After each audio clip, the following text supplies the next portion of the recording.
What is going on, my peoples? Welcome back to the channel. I hope everyone is doing well today. Today I bring to you a highly requested topic. I am a little late, but what matters is we are checking this out now. So we got Dear America. Remember, Canada is your ally and friend.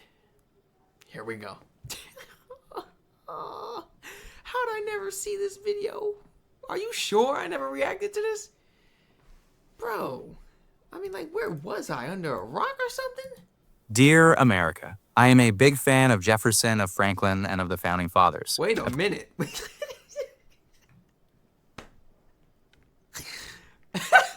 What? I wasn't expecting that to begin. Dear America, I am a big fan of Jefferson, of Franklin, and of the Founding Fathers. I played baseball my whole life, not hockey.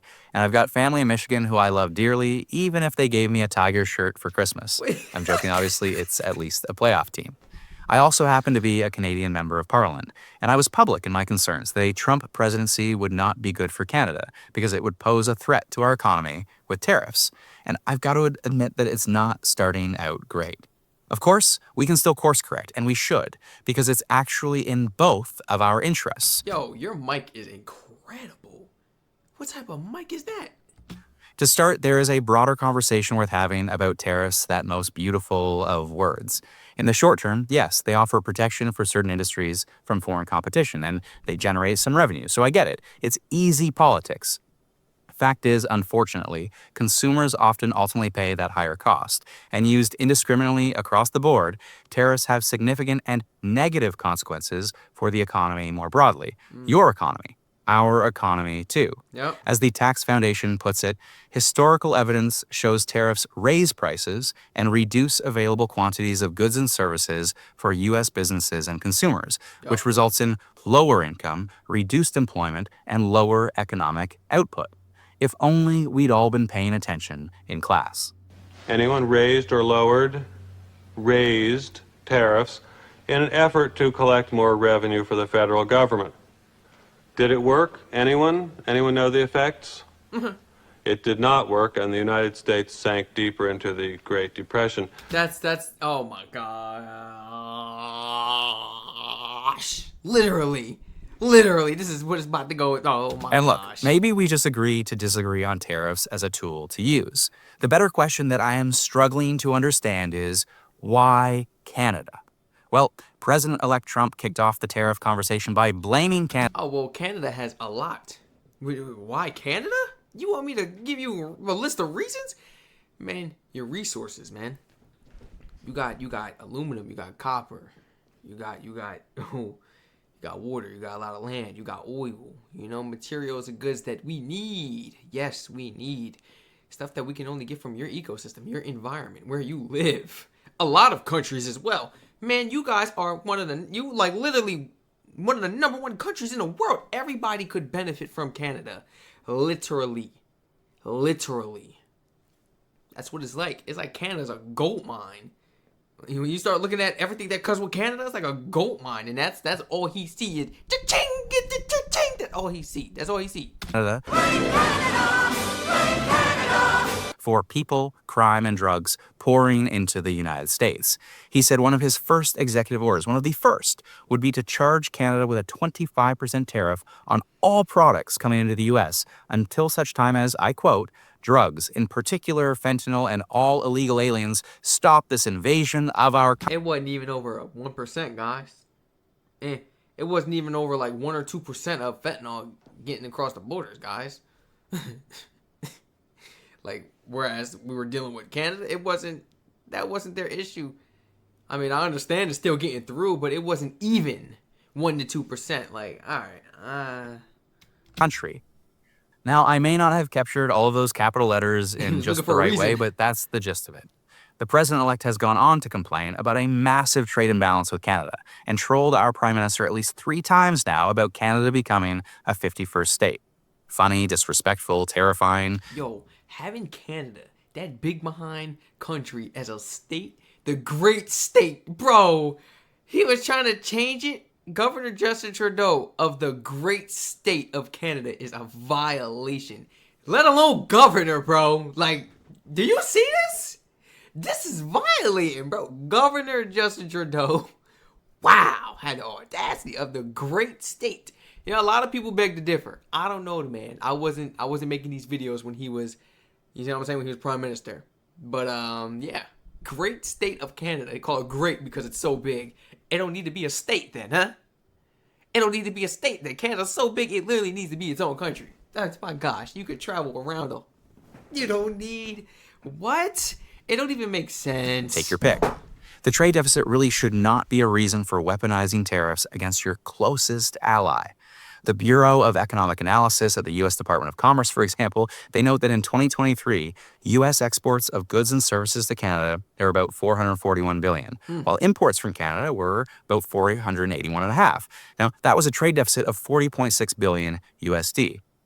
Yes, it is up significantly since the new NAFTA was negotiated. And yes, it's increased from last year, but in the third quarter of 2024, that's the last data we've got, it leveled off to $9.4 billion.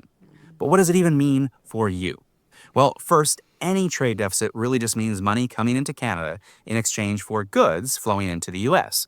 No one is ripping off the United States. These are all market transactions, or, as one might describe, the art of the deal. Second, this is not a question of manufacturing jobs. Please don't tell me that's a real thing. Is this a real book? Oh my gosh, it is. The art of the deal. Second, this is not a question of manufacturing jobs lost in the U.S. due to cheap labor, improper subsidies, or unfair trade practices. Remember, this is Canada we're talking about. The trade imbalance is largely explained by crude oil exports, and the growth of the trade imbalance is similarly explained by the growth in energy exports from Canada to the U.S. Simply put, the U.S. economy would be less productive without this energy-related trade. Word. And third, free trade has brought huge economic benefits to both of our countries. We are only 40 million people here in Canada, and we represent 14.5% of 41 now. I'm sorry. We're late to this video, but it is 41 now currently. all American exports. Yeah, that's all well and good, Canadian MP, but what about all that crime, those drugs and illegal aliens coming from your great white north? Well, let's turn to the data. Yes, it's limited because we only know what we catch. We can see the people and drugs intercepted by U.S. and Canadian border agents, and that's it. Well, what does that data tell us? Of all the drugs intercepted coming into the U.S., less than 6% is coming from Canada. And the scourge that is fentanyl, and yes, it's a scourge. Well, in good Canadian fashion, I apologize sincerely for this, because the Canadian border represents only 0.1% of the fentanyl intercepted by U.S. agents. I am sorry. When it comes to migrants crossing our borders, more people have come to Canada from the U.S. over the last 2 years than left from Canada to the U.S. Now, yes, fairly, those numbers have shifted over the last 2 years. And again, I am sorry. Because of all irregular border migration into the U.S., Canada represents, wait for it, 0.6%. And what about illegal guns? A missing element of the president-elect's concern. He's basically fact-checking everything that was said pertaining to Canada and what they're doing wrong and the numbers. He's basically fact-checking. But illegal people and goods flooding across the border. Well, since January 2022, we've seen just over 1,000 seizures of weapons and ammunition coming from Canada to the U.S. In contrast, there were 70,000 firearms and prohibited weapons seized coming in the other direction. An illegal gun deficit that the president-elect will hopefully take just as seriously. But maybe the worst part of all of this, it is distraction politics. The U.S. and Canada should be working hand in hand on our collective defense and security. And yes, Canada needs to better do our part on this front. We should be working together to protect our North American supply chains, to realize the promise of critical minerals as necessary to both energy independence and a clean transition. We should be working together on so much more.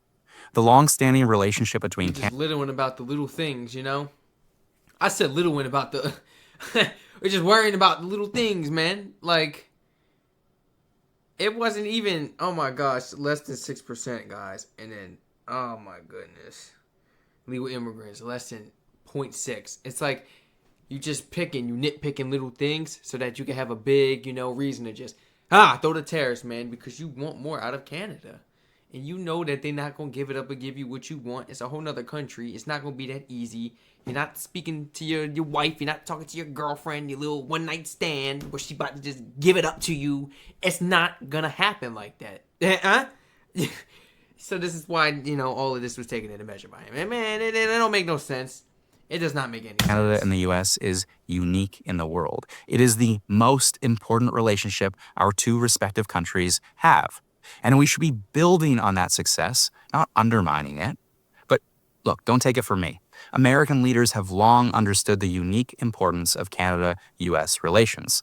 Franklin Roosevelt referred to it as an example for other nations of the world.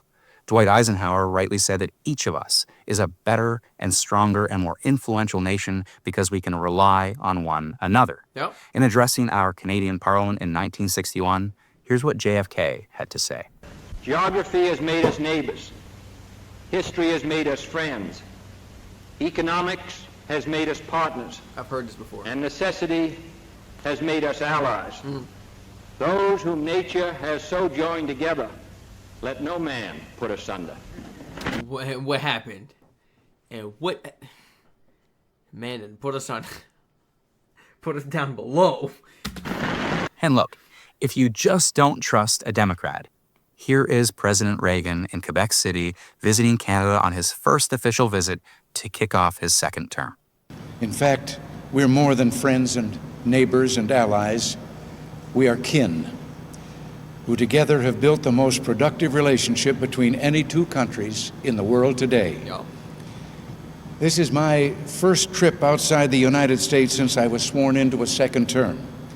4 years ago, I took my first trip as president, and then too, I came to Canada. And this is not a coincidence.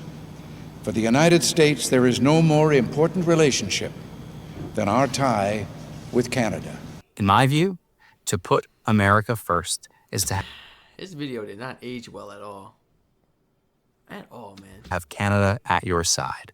And to put Canada first means exactly the same. Beautiful video, man.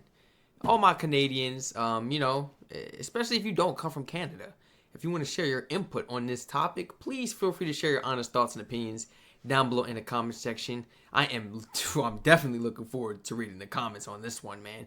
I'm so late towards this video, but it's okay. The times did not age well with this video at all. No, it did not. We can only hope for the better. It's pretty clear and obvious, what the president wanted and what our relationship is like now between Canada and the U.S. and the things going on now. It's pretty obvious that we're going our separate ways now. And, the relationship will never be the same. And this was all because of pettiness. Little things. Little things. Instead of trying to work it out, just decided to just crash down. Just ruin it all. Just say, forget it. Because y'all the issue. That's exactly what it was like. It was literally like saying, Canada, you're the issue. Mexico, you're the issue. Done with this relationship. We not perfect. What we gotta fix? We gotta fix something in this relationship too, right? Come on. We got our own issues as a country. We got our own issues. I'm over here spitting and stuff. I'm getting triggered, man. Please feel free to share this video and channel to your friends and family members, guys. Thank you so much for tuning in. Feel free to check out the Twitch and Patreon. And I hope to catch everyone in the next reaction video.